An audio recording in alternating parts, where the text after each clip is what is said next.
Muito bem. Bom dia a todos. Estamos aqui com um pequeno problema técnico. Enquanto não é resolvido, vou começando por agradecer o convite que o IDEF me fez para estar aqui, no nome do professor Carlos Lobo. De facto, é para mim um prazer poder partilhar nesta discussão e, enfim, conjuntamente fazer algumas reflexões sobre, enfim, aquilo que é a nova Lei de Enquadramento Orçamental e, em particular, aquilo que se espera que resulte para a frente. Na verdade, a Lei de Enquadramento Orçamental é uma lei, uma alteração. Esta reforma distingue-se, ou pelo menos afasta-se, de outras reformas estruturais que nós temos vindo a ter lugar em Portugal e afasta-se exatamente por aquilo que é a relação custo-benefício, ou seja, é uma reforma cujos custos ocorrem concentrados no presente e os benefícios virão a mais médio e longo prazo. Depois da brilhante intervenção feita pelo professor Carlos Lobo, sabemos que, de facto, hoje as finanças públicas, ou pelo menos aquele que é o resultado, aquilo que nos é dado a conhecer publicamente das finanças públicas, tem um conjunto de problemas que vão desde a sua gestão, desde o reporte de informação, desde a própria discussão daquilo que é finanças públicas e dos temas que efetivamente consubstanciam finanças públicas e que acabam por dar ou estar na origem da política económica. Se nós recordarmos as últimas discussões orçamentais, e aqui, enfim, queria salientar que sempre que eu me refiro ao passado, refiro-me ao passado, um passado de vários anos.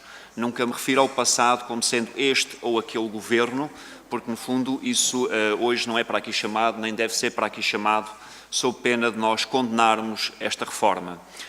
Eu fiz parte de um governo, obviamente, foi o que foi, veio outro, continuará naquilo que é o Sr. Ministro das Finanças, hoje aqui bem claro deixou, e sempre que eu me referir ao passado, a um Ministro em particular, não o associem a uma cor qualquer política, porque nada tem a ver com isso.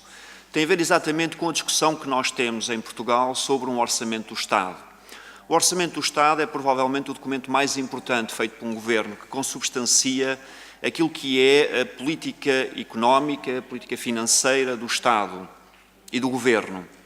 E se nós recordarmos as últimas discussões orçamentais, o último orçamento, o penúltimo, o antepenúltimo e todos os outros, provavelmente, enfim, desde que eu me lembro que olho mais a sério para isto, de 1998, mas se calhar podíamos ir mais para trás. E a discussão, basicamente, centra-se em duas ou três questões que, no fundo, assumem no dia 16 de outubro e seguintes toda a discussão da sociedade portuguesa. A primeira é quais são os impostos que vão aumentar ou diminuir. Depois, as pensões têm ou não têm atualização. Depois, mais uma ou outra questão de relevância. Vejam a questão do IMI e do adicional do IMI e do tempo que levou em discussão. E, no fundo, a política económica de um governo acaba por se confinar a esta discussão. Depois há mais 15 dias de discussão a ver qual é o ministro que tem mais dotação orçamental. E é verdade que passamos a classificar, no fundo, as áreas de intervenção política, a agricultura, a economia, em função do montante de dinheiro que têm. E se tiverem mais 5 ou 6 milhões, então significa fantástico. No próximo ano, aquela área setorial vai produzir de uma forma extremamente grande que, enfim, como disse já o professor Carlos Lobo, muitas vezes associa-se despesa a resultados, não é? Fala-se em despesa em vez de falar em verdadeiro custo das políticas públicas, como aquelas que ele aqui bem deu exemplo. Muitas vezes pode ter muita despesa à cabeça e ter um custo relativamente pequeno. Depende do valor atual dos resultados futuros que ela vai gerar. A decisão que foi aqui referida da Caixa Geral de Depósitos é um bom exemplo em várias coisas onde nós precisamos de melhorar.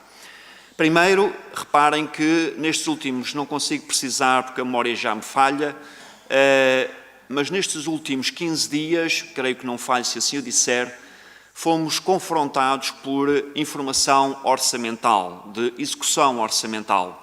O Instituto Nacional de Estatística publicou o resultado do primeiro trimestre, estamos em junho, fins de junho, do primeiro trimestre, portanto um delay significativo, e dias depois o Ministério das Finanças publicou a execução orçamental de junho.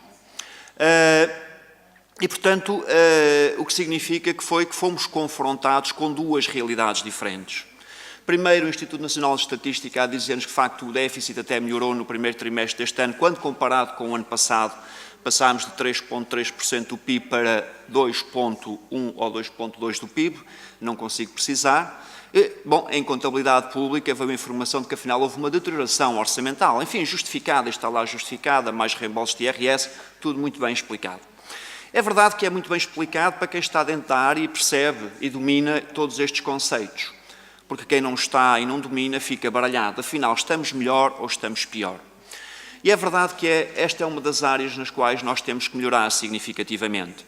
Aquilo que o professor Carlos Lobo disse bem é o sonho de qualquer fazedor de política económica ou política orçamental.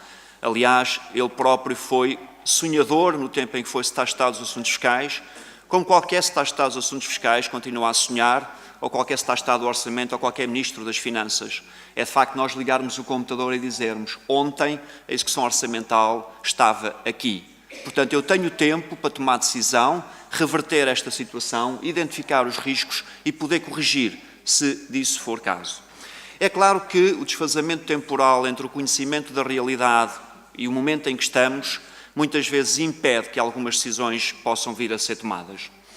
E depois, por outro lado, temos, no fundo, o Ministério das Finanças a publicar informação em contabilidade pública e mais tarde veio o INE reportar oficialmente informação em contabilidade nacional.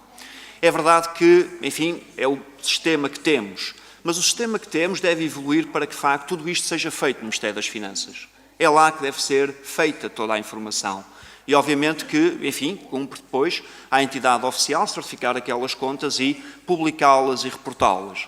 Hoje não faz sentido, é verdade que nós temos computadores cada vez mais potentes, sistemas de informação cada vez mais potentes, excepto este, que, enfim, cujos meus slides, estou aqui a inventar.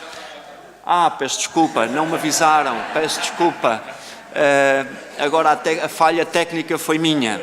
Estava aqui a querer dar conversa, a ver se esticava a coisa, mas pronto, já vi que não é preciso e vou-me calar em breve. Mas queria dizer que, de facto, o que eu trago na minha apresentação não é tudo aquilo que foi feito de alterações na lei. É verdade que a lei alterou algumas coisas e manteve outras. Vou falar um bocadinho daquelas que, na minha opinião, são aquelas que merecem grande reflexão conjunta, porque a lei, de facto, está feita, mas a lei abre a porta a que muitas leis, ou decretos-leis, ou portarias, tenham de ser feitas para, no fundo, dar corpo e alma. Creio que a alma já está naquilo que tem vindo a ser a vontade crescente de um conjunto de entidades e pessoas motivadas para a reforma. E acho que esse é o elemento essencial. É verdade que me atribuíram a mim, muitas vezes, o desígnio de que fui eu que alterei. Bom, eu praticamente não fiz nada, confesso-vos. O que fez, ou quem fez, foi o grupo de pessoas que me apoiaram, que sempre estiveram ao meu lado no Ministério das Finanças e que me empurraram para uma reunião de secretários de Estado para eu levar uma lei, a Lei de Enquadramento Orçamental, e mais tarde, uma semana depois, o SNCAP.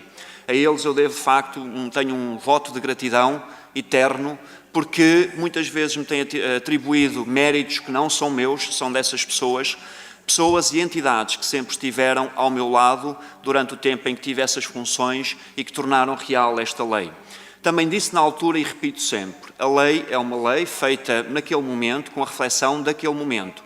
Beneficiou de um conjunto de trabalho de décadas, de pessoas que ao longo dos anos, desde o Pina Moura, talvez um dos primeiros a trabalhar seriamente e preocupado com a Lei de Enquadramento Orçamental e o problema da despesa pública, de facto, beneficiou de um conjunto de trabalhos, quer ao nível interno, quer ao nível externo, OCDE, Fundo Monetário Internacional, Comissão Europeia, a Troika. De facto, houve todo um conjunto de trabalho que enriqueceu, ainda assim, há sempre melhorias a fazer. É verdade que, passando por algumas coisas, diria que é verdade que houve várias alterações, e começando na lei de 2001, houve várias alterações à lei, 8 alterações entre 2001 e 2015, foram muitas, todas elas justificadas. Houve melhorias significativas que foram introduzidas, algumas, pelo menos as duas últimas, a última ainda foi da minha responsabilidade, mas pelo menos as duas últimas resultaram da necessidade de transpor para o ordenamento interno o Tratado Orçamental e, portanto, significa que toda essa matéria que resultou nas alterações à 7ª e 8ª alteração à Lei de Enquadramento Orçamental então vigente, foi transposto integralmente para a nova Lei de Enquadramento Orçamental e aí não houve qualquer alteração. O problema é que houve muitas melhorias, do ponto de vista de reporte e informação, melhorámos significativamente, é reconhecido a nível internacional o conjunto de informação que passámos a disponibilizar. Ainda assim, o que nós podemos, e quando olhamos o passado, é que de facto vivemos um período de uns anos ou umas décadas de déficits prolongados e um acumulado de dívida pública bastante elevado. É verdade que nem só a Lei de Enquadramento Orçamental é responsável por estes resultados. A Lei de Enquadramento Orçamental, enfim, tenta balizar a atuação dos governos em matéria de gestão financeira, mas não é ela a única responsável por aquilo que tem a ver com, no fundo, os desequilíbrios orçamentais que se foram acumulando e com o acumular de dívida pública que, enfim, estamos agora a reverter. Não vale a pena falar muito daquilo que é, enfim, aquilo que era a lei, aquilo que levou à motivação da lei.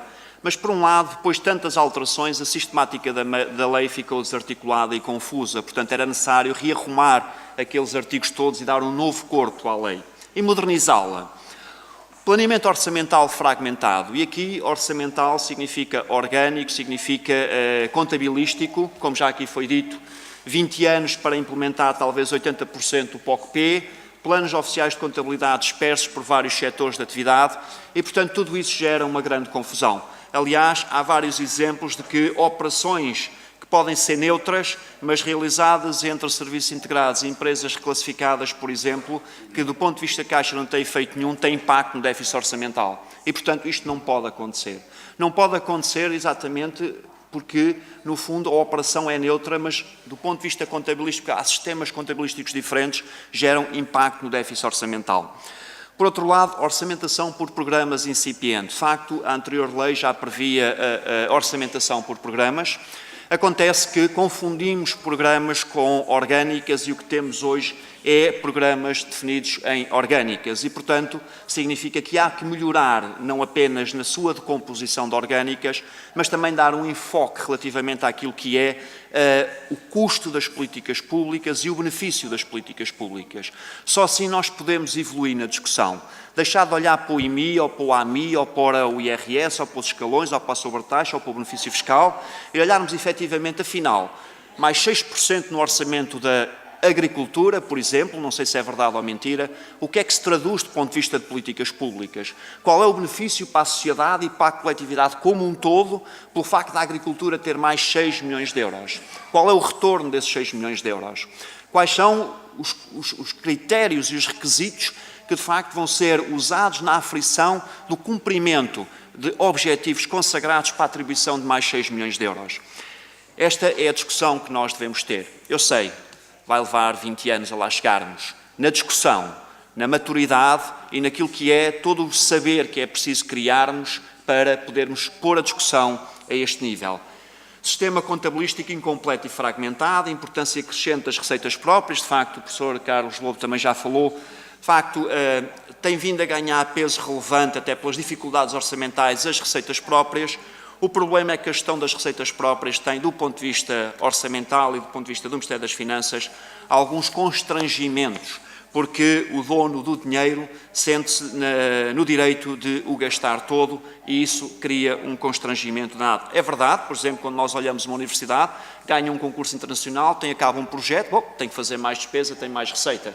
Agora, há outras receitas próprias, o problema está no conceito do que é receita própria. Porque há receitas que, de facto, têm a ver com o negócio, concorreu a Faculdade de Direito de Lisboa, mas podia ter concorrido a outra faculdade qualquer. Está em plena concorrência no mercado e foi ela que ganhou. Sim, é uma receita própria. O problema é quando a lei diz, bom, aquele serviço passa a cobrar X% de uma taxa qualquer. É receita própria do serviço? Não, é receita do Estado, tal como é o IRS. Senão, deveríamos dizer que toda a receita dos impostos diretos e indiretos, é receita própria do Ministério das Finanças e, portanto, não faria sentido entrarmos nesta discussão.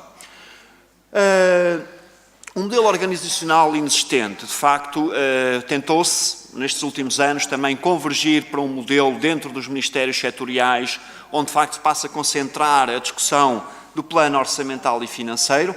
A nova lei vai dar corpo, no fundo, a esse modelo. Uma previsão orçamental ou de orçamentação de base zero também nunca foi aplicada. A lei de enquadramento orçamental prevê, mas nunca foi aplicada.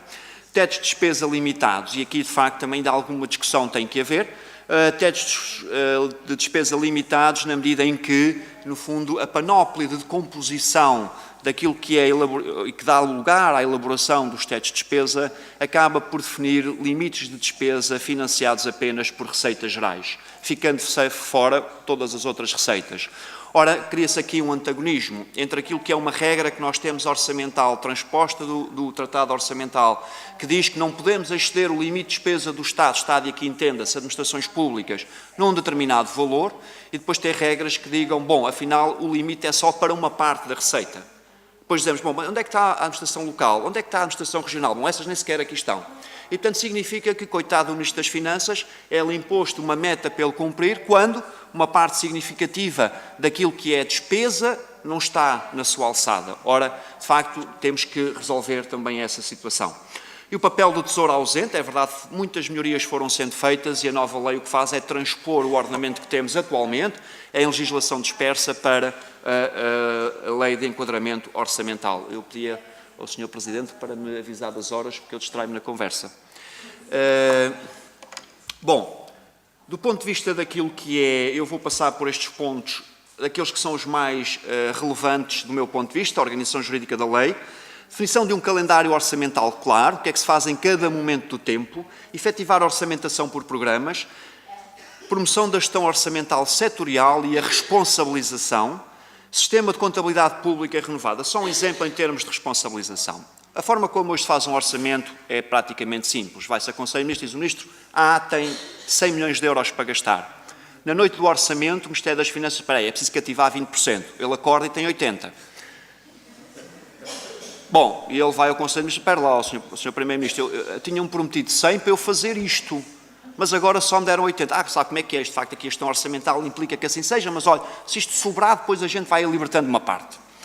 Bom, nós podemos responsabilizar alguém pelo facto de lhe termos feito esta maldade?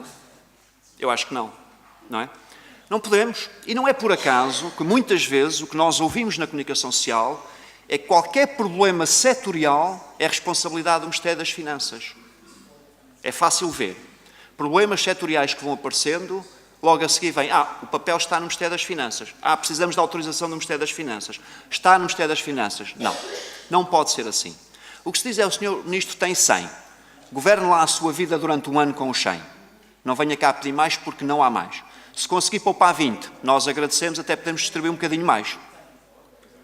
Ora, é assim que deve ser. Inverter. Também já aqui foi referido esses princípios pelo professor Carlos Lobo. Aliás, ele já disse que lá tudo, eu não estou a ditar nada, mas pronto. Do ponto de vista de calendário orçamental, os grandes documentos de política económica orçamental que o país tem eram as grandes opções do plano, Programa de Estabilidade, Programa Nacional de Reformas, Orçamento do Estado. No fundo, são os 3 ou os 4 elementos que compõem toda a documentação de política económica e orçamental. E, no fundo, o que se fez foi rearranjar todos estes documentos num calendário. Um calendário alinhado com o semestre europeu, uma primeira fase alicerçada naquilo que são os nossos compromissos perante a União Europeia no que diz respeito ao semestre europeu e, no fundo, depois, a partir daí, a elaboração do orçamento. Diria que destacava alguns pontos relevantes. O primeiro, enfim, para além do calendário e da harmonização dos documentos, a Lei das Grandes Opções, alinhado com o Programa de Estabilidade e com o quadro limite de despesa, salientava a entrada em vigor do Orçamento do Estado, passou a ser 1 de outubro, ou passará a ser 1 de outubro, quando a norma entrar em vigor, em vez de 15 de outubro, e ganhámos um bocadinho em todas as fases do processo, incluindo também a parte que diz respeito à Conta Geral do Estado. A Conta Geral do Estado, hoje, como já disse também o professor Carlos Lobo, é discutida. Eu recordo-me de uma intervenção que tive que fazer à COFAP, onde simultaneamente, se a memória não me falha, discuti a Conta Geral do Estado de 2013 e a execução orçamental do primeiro trimestre de 2015. É verdade que, efetivamente, eram coisas comparáveis. Claro que não eram, porque, enfim, os tempos eram outros. Hoje, a discussão da Conta Geral do Estado perdeu utilidade. Aliás, nós nem nos recordamos o que é que aconteceu na última discussão da Conta Geral do Estado. Quando é que foi discutida? O que é que se concluiu? Bom, enfim, há conclusões, de facto, com o Tribunal de Contas, com matérias que é necessário melhorar, recomendações. Agora, na verdade, a discussão pública da conta, qual foi? Bom, não foi, perdeu um bocadinho de utilidade. E, portanto, o que se procura é que até o dia 30 de setembro de um determinado ano, a Conta Geral do Estado do ano anterior esteja para discussão na Assembleia da República e já com parecer do Tribunal de Contas. Isso permite que a discussão do último ano completo possa ocorrer momentos antes da discussão do Orçamento do Estado. É claro que é o ano de base de suporte, porque estamos a fazer o Orçamento para 2019. No ano de 2018 já temos informação completa de 2017. 2018 teremos uma estimativa, previsão para 2019. E, portanto, é este o momento ou o calendário. O outro lado, no fundo, foi aqui a inovação. O princípio das partidas dobradas já foi aqui referenciado. De facto, todas as operações, e para passarmos para uma lógica contabilística integrada, todas as operações têm que ter lugar, ou pelo menos ter representatividade no princípio das partidas dobradas. Caso contrário, como acontece hoje, há operações que, de facto, não são registadas. E a forma que, enfim, se encontrou de resolver isto foi criar dois âmbitos na lei: o âmbito institucional, que define o âmbito das administrações públicas, e depois um âmbito contabilístico, que esse âmbito acrescenta uma entidade contabilística Estado, uma figura que existe, onde passará a registar um conjunto de operações e que, obviamente, nas intervenções futuras será referenciado. De facto, aqui, uma outra alteração significativa tem a ver com o desaparecimento do conceito de serviços integrados e fundos e serviços autónomos. O que nós temos são entidades. Agora, porquê fundos e serviços autónomos? Porquê serviços integrados? Porquê contabilidades diferentes? Porquê sistemas diferentes? Não, é tudo a mesma coisa. São tudo entidades que utilizam dinheiros públicos, umas vezes, enfim, por receitas próprias, outras vezes por receitas gerais, mas continuam a utilizar e, portanto, não faz sentido esta distinção. O que faz sentido é dar um verdadeiro conceito a receitas próprias, um conceito de mercantilidade e outros consagrados na Constituição e em legislação avulsa. Isso sim faz sentido. E com isso definirmos qual é o grau de autonomia de cada uma das entidades. Caso contrário, enfim, todos querem ser serviços integrados, com autonomia financeira, porque, enfim, pelo menos podem pagar melhores salários, podem contratar de forma mais livremente, enfim, um conjunto de vantagens que daí podem resultar. Outro tem a ver com a definição, outra alteração significativa, com a orçamentação por programas. A orçamentação por programas, na nova Lei de Enquadramento Orçamental, é definida missão de base orgânica, aquilo que nós hoje teoricamente temos, que se define em programas, e um programa é um somatório de ações. E, de facto, tudo isto estará na área setorial. O Ministro Setorial é responsável pelo desenho destes programas e, no fundo, nomeia também aquilo que é a entidade gestora dos programas orçamentais. E essa também está definida na lei, no fundo, aquela que irá, obviamente, ajudar a criação dos programas orçamentais, monitorizar e associado a todos os movimentos financeiros e contabilísticos.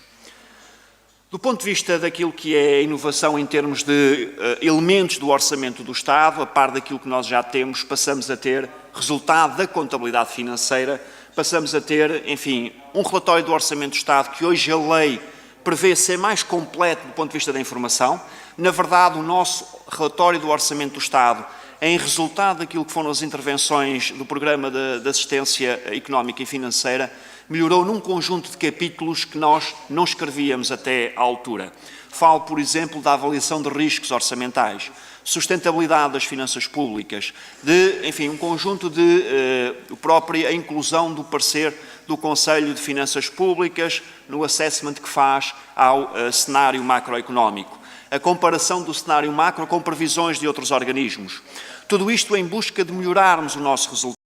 Sabemos que, efetivamente, é geralmente no cenário macroeconómico que aparecem os maiores desvios que se repercutem em termos de execução orçamental, com efeitos que são sempre piores do que aquele que era esperado. E, portanto, dentro daqueles que são os elementos standard do Orçamento do Estado, o relatório a lei e os mapas da lei, passamos a ter um conjunto de demonstrações orçamentais e financeiras. E com isto passamos a ter também algo que permite avaliar, porque no fundo, do ponto de vista político, muitas vezes o que é difícil é levar a cabo alterações ou reformas que consubstanciem benefícios de futuro em detrimento de benefícios no presente. Falamos, por exemplo, da segurança social. Quando falamos em sustentabilidade de segurança social, quando falamos em equidade intergeracional, estamos a entrar neste campo. É verdade que nós podemos dizer assim, bom, eu dou €1 a cada pensionista e eu garanto-vos que a sustentabilidade da segurança social está garantida até 2500, não é? A questão é que tem que ser uma sustentabilidade, de facto, honesta. Ora, a questão é que cada vez que se leva a cabo uma alteração, qual é o mapa do orçamento que reflete essa alteração? Não há mapa nenhum, não há. Não há lá mapa nenhum. Há lá a dizer, bom, eu no curto prazo tenho um aumento de pensões de 200 milhões ou uma redução de pensões de 200 milhões. Mas se calhar isso incentiva o quê? Incentiva o decisor político, o ministro, a não fazer. Porque o benefício que ele tem, no fundo se calhar a reforma, o valor atual é de que, de facto, o património e a riqueza do Estado até aumenta, mas isso como não é transposto para o mapa, não há um incentivo a que seja feito. E, portanto, há que pôr no relatório do Orçamento do Estado, tirar um conjunto de coisas que já não fazem qualquer sentido, em particular falar daquilo que aconteceu há um passado. O relatório do Orçamento do Estado é explicar uma previsão. Previsão é futuro. E, portanto, é sobre isso que nós temos que trabalhar. Depois, a transparência, que para mim é, sobretudo, um dos capítulos mais importantes. Tudo aquilo que eu estou aqui a dizer cai por água abaixo se não houver um bom sistema de informação e se não houver transparência nessa informação. Nós não conseguimos corrigir um risco orçamental se nós não conseguimos ter informação a tempo de o corrigir. Não basta virmos em dezembro dizer, bom, afinal tínhamos aqui um problema em setembro. Bom, mas dezembro já não dá para fazer nada e o problema já não pode ser corrigido. É verdade que este tempo real é algo para o qual nós devemos caminhar. A contabilidade nacional e a execução em contabilidade nacional é algo para o qual nós devemos caminhar. Isso sim, garante um conjunto de informação que permite uma boa aferição. Enfim, em termos de regras, mantiveram-se aquelas que tinham tratado orçamental. É verdade que nós só conseguimos, eu confesso-vos que definias no plano macro, semestre europeu, tratado orçamental, saldo estrutural, o critério da dívida, o critério da despesa, e depois, ao nível micro, aquilo que a lei impõe para as entidades. O saldo equilibrado ou extentário, o EBITDA, que foi introduzido para todas as entidades, e para as EPRs também um saldo primário positivo. É verdade que são tantas regras, algumas que já vêm do passado, e continuamos a falhar. Porquê? Porque os sistemas de informação não estão suficientemente afinados para que, em tempo real ou a tempo, possamos alterar o percurso ou identificar os riscos. Tudo isto só funciona se tivermos, de facto, um sistema de informação contabilístico capaz de nos ajudar a tomar decisão e a validar. Depois a informação é importante. Hoje temos a UTAU, Unidade Técnica de Apoio Orçamental, na Assembleia da República, temos o Conselho de Finanças Públicas, temos um conjunto de entidades que vão aferindo, vão avaliando aquilo que é a execução orçamental. Ora, isso só é possível ser feito com boa informação. E o que nós hoje vemos é que cada uma destas entidades publica a sua avaliação e se calhar até se podem ler coisas que na verdade são iguais para quem percebe, para quem está muito dentro da tecnicidade, mas que aparentemente até parecem ser coisas diferentes. Ora, isto não pode acontecer. A realidade é só uma. É verdade que politicamente nós podemos desenhar a realidade que queremos, mas isso é no plano político, porque no plano técnico a realidade só pode ser uma. Contabilidade pública, de facto aqui há uma inovação extraordinária em termos daquilo que é a contabilidade. Aliás, no mesmo dia que foi publicada a Lei de Enquadramento Orçamental, 151/2015, 11 de setembro, foi publicada a 192/2015, de 11 de setembro, que é o Sistema de Normalização Contabilístico das Administrações Públicas, algo que neste momento está já em implementação para entidades piloto e que se prevê, se tudo correr bem, que se torne obrigatório a partir do próximo ano. E é verdade que temos aqui a contabilidade orçamental, o reporte orçamental é sempre importante, a Constituição da República Portuguesa assim o pede, a Assembleia da República e todas estas relações com instituições, até que o Tribunal de Contas, autorizações de despesa, tudo isso de facto tem que ser em contabilidade orçamental. Juntamos a contabilidade financeira e aqui, enfim, meter a riqueza mais económica, menos caixa mais económica e aproximar da contabilidade nacional. Sei que há um projeto que está a ser desenvolvido por um conjunto de pessoas que se dedica a isto de corpo e alma de manhã à noite e às vezes durante a noite e que, enfim, está a trabalhar no sentido de podermos, enfim, dar um bocadinho de corpo àquilo que eu disse há pouco, que é termos também informação em contabilidade nacional automaticamente. E depois a contabilidade gestão para monitorizar programas orçamentais. Notas finais para terminar, e peço desculpa porque me alonguei. Do meu ponto de vista pessoal, eu acho que vamos ter a promoção desta transparência orçamental. E quando se fala em transparência orçamental não é ter mais mapas ao fim do mês. É transparência orçamental, de facto, no conjunto de informação que passa a ser reportada. Mas é preciso ver que esse conjunto de informação permite uma discussão extremamente útil à sociedade, que tem a ver com aquilo que nós também devemos ser, os fiscais do nosso governo. Podermos olhar e perceber, efetivamente, o que é que está a acontecer em cada momento. Aquilo que, efetivamente, aqueles 100 milhões de euros disseram que iam fazer, estão a fazer ou não estão a fazer? Estamos a gastar os 100 milhões e a fazer outra coisa, ou a fazer aquilo que programámos fazer? Estamos a cumprir o objetivo ou não estamos a cumprir o objetivo? É verdade que esta informação permite uma discussão mais apurada do Orçamento do Estado na Assembleia da República e na sociedade como um todo. Deixamos de estar preocupados se o Ministério tem mais 5 ou 6 milhões. Vamos começar a valorizar o seguinte: afinal ele tem menos 3 milhões e consegue fazer mais com aqueles menos 3 milhões. Este é o caminho. Ora, a discussão é sempre o contrário. Afinal, ele tem menos 3 milhões.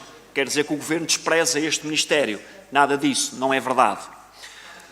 Temos assegurar o cumprimento de regras orçamentais definidas. Só o conseguimos se tivermos mais e melhor informação. Caso contrário, aliás, as próprias regras são por si próprias complicadas o suficiente para que mesmo com boa informação as possamos entender. Então, com má informação, jamais as podemos compreender. Promover a discussão sobre as opções de política, custo-benefício. Esta vai ser uma das vantagens da reforma. É verdade que em vez de despesa, em vez de caixa, em vez de dotações, passamos a olhar qual é o custo desta política, qual é o benefício para a sociedade desta política. Melhorar a informação orçamental e financeira atempada e global. Promover a eficiência na alocação de recursos financeiros do Estado. Avaliar as decisões de política e os efeitos orçamentais e económicos curto e longo prazo. Introduzir maior responsabilização política, setorial e social, porque sim, a sociedade passa a ter também responsabilidade, porque passa a ter informação para poder aferir. Hoje a sociedade pode dizer, mas nem sabia que era assim. Tirando uma ou outra, aqueles 5 pontos que se discutem entre o dia 16 e o dia 23, depois a partir daí já é dotações, esses 5 pontos, que geralmente são uma página de jornal, é aquilo que é o orçamento do Estado, o documento mais importante que um governo faz para a gestão orçamental, política económica do país. Eliminar aqueles que têm sido os enviesamentos passados, ou seja, uma melhor informação, maior monitorização, maior atenção por parte de quem fiscaliza, seja a Assembleia, o Tribunal de Contas, a sociedade, os cidadãos. É possível, de facto, os governos reduzirem este enviesamento de déficit, que geralmente é sempre no mesmo sentido, porque, de facto, um enviesamento pode ser, geralmente, quando se faz previsões, o erro esperado da previsão é 0. Ora, umas vezes dá para cima, outras vezes dá para baixo. Significava que, se assim fosse, a dívida não tinha subido tanto. Porque aqui o enviesamento há enviesamento. O erro é sempre no mesmo sentido. O déficit é sempre superior àquele que nós esperávamos. Enfim, o ano passado, por acaso, foi inferior. Há uma exceção. Aliás, de facto, em tudo há uma exceção. Promover a sustentabilidade das finanças públicas e a promoção da equidade intergeracional. E, portanto, este é um dos pontos importantes. Toda esta informação, e ao incluirmos responsabilização por decisões, pelo efeito futuro das decisões presentes, podemos dar um enfoque maior à equidade intergeracional e, se calhar, menos à intrageracional e preocupar-nos mais com a sustentabilidade das finanças públicas. Nota, muitas das áreas referidas têm de ser transpostas para a realidade. A lei, por si só, nada alterou. É verdade, no fundo, há uma lei, esta lei por si, enfim, depende agora da vontade política. O Sr. Ministro transmitiu aqui hoje de manhã que sim, tem vontade, criou a Uniléu, estão aqui os responsáveis na unidade de implementação da Lei de Enquadramento Orçamental e é nessa unidade que está o futuro do sucesso de toda esta reforma. A responsabilidade dessas pessoas é grande. Sei que a vontade é muita, a qualidade é extraordinária. É sempre preciso, muitas vezes, é preciso gastarmos algum dinheiro para levar a cabo este tipo de reformas. É necessário recursos financeiros, materiais e humanos e dotar, de facto, essa unidade de capacidade que lhe permita responder a todos estes desafios que, digo-vos, são bastante grandes. Muito obrigado pela vossa atenção.